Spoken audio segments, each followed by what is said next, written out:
आत्मज्ञान होने पर ही हमारे भीतर बहुत सारे परिवर्तन होते हैं, वैसे नहीं। अभी हमारा मन इंद्रियों के अधीन है और जैसा मन चाहता है वैसा ही हम करते हैं। लेकिन आत्मज्ञान होने पर इंद्रियां मन के अधीन हो जाती हैं और मन आत्मा के अधीन हो जाता है, और आत्मा फिर वो करती है जो प्रभु चाहते हैं, ईश्वर चाहता है, जैसा हमें बोध होता है। अब आत्मज्ञान होने पर नाम की शक्ति हमें प्राप्त होती है। आत्मज्ञान होने पर ही हमारा मन भजन सुमिरन करने के लिए करता है। आत्मज्ञान होने पर ही हमें संसार माया प्रतीत होता है। आत्मज्ञान होने पर ही हमें संसार के साथ साथ अपनी स्थिति का भी पता चलता है। जहाँ हम रह रहे हैं, जिन लोगों के साथ हैं, उन लोगों की हकीकत का भी ज्ञान हमें तभी होता है जब हमें आत्मज्ञान हो। और आत्मज्ञान कैसे होता है? परमात्मा की कृपा से और परमात्मा की भक्ति से।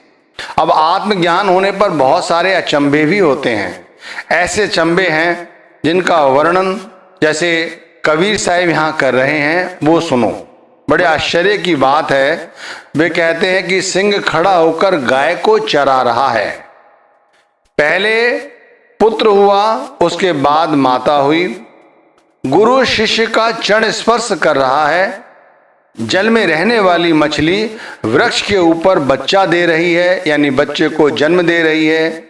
बिल्ली कुत्ते को उठा ले गई। अनाज की थैली बैल को छोड़कर घर वापस आ गई। भैंस घोड़े पर चढ़कर चराने जा रही है। वृक्ष की शाखा नीचे की ओर है और जड़ ऊपर है। जड़ में तरह तरह के फूल लगे हुए हैं। देखो कबीर साहब ने ये रहस्य कैसे समझाया। वो कहते हैं कि जब हमें आत्मज्ञान होता है तब हमें तीनों लोक का ज्ञान हो जाता है। अब इसे उन्होंने बड़ी सुंदर पंक्तियों द्वारा भी हमारे सामने प्रस्तुत किया है। वो कहते हैं कि एक अचंभो देखा रे भाई, ठाड़ा सिंह चरावे गाई। मतलब शेर खड़ा होकर गाय को चरा रहा है, एक अचंभा देखा है। पहले पूत पीछे भई माई, चेला के गुर लागे पाई। कि गुरु शिष्य के पैर छू रहा है और पहले पुत्र हुआ है, उसके बाद माता हुई है। जल की मछली तरवर व्याई, कुत्ता को ले गई बिलाई। कि जल की जो मछली है वो पेड़ पर चढ़कर बच्चे को जन्म दे रही है और कुत्ता बिल्ली को मुंह में दबा कर ले जाता है। उसकी जगह अब बिल्ली कुत्ते को मुंह में दबा के ले जा रही है। बैल ही डार गोन घर आई, घोड़े चढ़ भैंस चरावन जाई। अब देख लिए, खुद भैंस घोड़े पर चढ़कर चराने जा रही है। तल कर शाखा ऊपर कर मूल, बहुत भांत जड़ लागे फूल। भाई पंक्तियां बड़ी विशेष हैं, इन्हें समझो।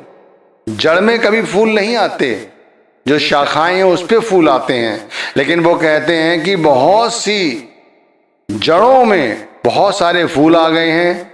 कहे कबीर या पद को बूझे, ताको तीनों त्रिभुवन सूझे। भाई जो इस ज्ञान को समझ जाए उसे तीनों लोकों के ज्ञान का साक्षात्कार हो जाता है। अब ये क्या है? एक अचंभा है। ऐसा हो सकता है क्या कि गुरु शिष्य के पैर छू रहा हो, पहले पुत्र हो जाए फिर माता हो? देखो भाई समझो इसे, एक एक बात को समझो कबीर साहब क्या समझा रहे हैं। अब पहली बात है कि सिंह गाय को चरा रहा है, इसे समझो। देखो अभी हम इंद्रियों के वश में हैं, जैसा इंद्रियां चाहती हैं वैसा ही हम करते हैं। लेकिन हम जब भक्ति द्वारा अपने मन को जीत लेते हैं तब ये मन और इंद्रियां हमारे नियंत्रण में हो जाती हैं। फिर जैसा हमारी आत्मा चाहती है वैसा ये मन कहता है और वैसा ही ये इंद्रियां चाहती हैं। तो एकदम उलट हो गया। इंद्रियां और मन आत्मा के अधीन होने पर जैसा आत्मा चाहती है वैसा ही ये करती हैं। तो पहली बात जैसे समझाई गई है कि सिंह गाय को चरा रहा है। अभी हमारी आत्मा जो है वो दुर्बल है और मन शक्तिशाली, इंद्रियां शक्तिशाली। जब हमारे आत्मा शक्तिशाली हो जाता है तब ये इंद्रियां और मन इसी तरह बिल्कुल इसी तरह हमारा आत्मा खड़ा होता है। हमारी आत्मा दृढ़ता के साथ खड़ी होती है, और जैसे शेर खड़ा हुआ है और गाय या बकरी चर रही है, ठीक इसी तरह हमारी आत्मा खड़ी होती है और हमारा मन, हमारी इंद्रियां आत्मा के अधीन होती हैं। तो ये आत्मज्ञान होने पर हमारा मन और हमारी इंद्रियां आत्मा के अधीन हुई। ये पहली बात। तो अब दूसरी समझो। दूसरी बात कि गुरु शिष्य के पैर छू रहा है, इसको समझो। जब हमें गुरु ने जो समझाया है भजन सिमरन की साधना, हम इस साधना को करते हैं और इस साधना को करते हुए अंतर्मुख हो जाते हैं, और अंतर में जाकर हमारी आत्मा उस शब्द का साक्षात्कार कर लेती है।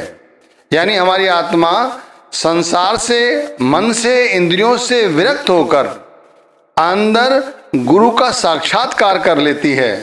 तब यहाँ ये समझिए जो समझाया गया है, भाई जब हमारे अंदर आत्मज्ञान होता है, हम गुरु का आत्म साक्षात्कार कर लेते हैं अंदर, तब हमारी आत्मा ऊपर की ओर उठती है और वहां पहुंचकर गुरु का जो पैर लगना वाला बात है वो कहा गया है, वो सही साबित होता है। जैसे बताया गया है कि कुत्ता जो है वो बिल्ली को मुंह में दबाकर ले जाता है, लेकिन यहाँ बिल्ली जो है वो कुत्ते को मुंह में लेकर जा रही है। इसका मतलब ये होता है जब हम अंदर पहुंचकर आत्मज्ञान प्राप्त कर लेते हैं, यानी हमारी आत्मा जब सुषुम्ना मार्ग पर आगे चढ़ती है, तब ऐसा होता है कि हमारी आत्मा मन को अपने अधीन में करते हुए आगे बढ़ती है। यानी जो बिल्ली है वो कुत्ते को अपने मुंह में, कुत्ता क्या है? मन। कुत्ता क्या है? इंद्रियां।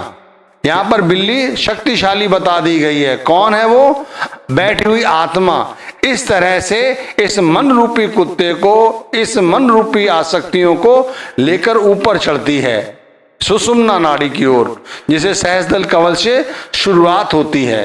रवि इंद्रियों के अधीन हम रहते हैं, और जब आत्मज्ञान होता है तब इंद्रियां हमारे अधीन हो जाती हैं। तब यही इंद्रियां घोड़े पर सवार होकर भैंस को चरा रही होती हैं। अभी क्या होता है, जैसा इंद्रियां चाहती हैं वैसा हम करते हैं। आत्मज्ञान होने पर बिल्कुल इसका उलट हो जाता है। यही तो हमारे गुरु चाहते हैं और यही हमें करना है। देखो, इस बात से एक बात समझनी चाहिए कि जो कुछ भी है वो है आत्मज्ञान। भजन सुमिरन करते हैं, आत्मज्ञान हमें होना चाहिए। नहीं हो रहा है तो कहीं ना कहीं हमारी इंद्रियां मन के अधीन कार्य कर रही हैं। मन इंद्रियों के अधीन कार्य कर रहा है। मन इंद्रियों का ये जो मेल है ये आत्म ज्ञान प्राप्त नहीं करने देता।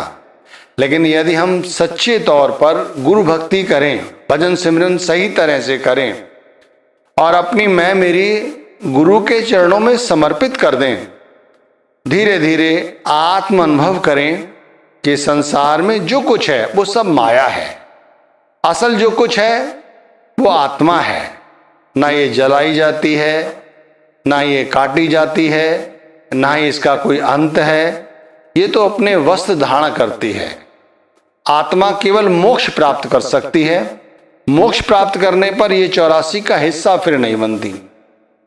हमें यही प्रयत्न करना है कि हम उस स्थिति तक पहुंचे जहां हमें परमात्मा का साक्षात्कार हो। शब्द का साक्षात्कार अंदर होगा तो परमात्मा का भी साक्षात्कार अंदर होगा। आत्म अनुभूति होने पर ही इंद्रियां और मन आत्मा के अधीन हुए हैं।